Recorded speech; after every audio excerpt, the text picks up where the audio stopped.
শরীয়তপুরের জাজিরায় রমজান মোল্লা নামের এক অটোরিকশা চালকের চোখ উপড়ে ফেলা এবং হাত পা ভেঙে দেওয়ার অভিযোগ উঠেছে সুমন শিকদার নামের এক ব্যক্তির বিরুদ্ধে। শনিবার দুপুরে উপজেলার পূর্ব নাওডোবা ইউনিয়নের রূপবাবুর হাট এলাকায় এই ঘটনা ঘটে। পুলিশ জানায়, রমজান তার অটোরিকশা নিয়ে নাওডোবা যাচ্ছিলেন। এ সময় 4-5 জনের একটি দল তাকে জোর করে বাঁশঝাড়ে নিয়ে চোখ উপড়ে ফেলে এবং হাত পা ভেঙে দেয়। রমজানের চিৎকারে স্থানীয়রা ছুটে এলে হামলাকারীরা পালিয়ে যায়। তবে সম্রাট নামে একজনকে আটক করে পুলিশে দেয় এলাকাবাসী।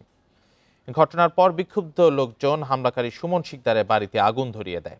অটোরিকশা ছিনতাইয়ের জন্য এই ঘটনা ঘটতে পারে বলে প্রাথমিকভাবে ধারণা করছে পুলিশ।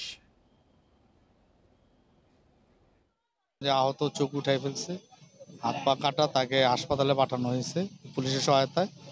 আর লোক উচ্ছ্বসিত জনতা তার বাড়িতে আগুন ধরায় দিচ্ছে, সুমনের বাড়িতে।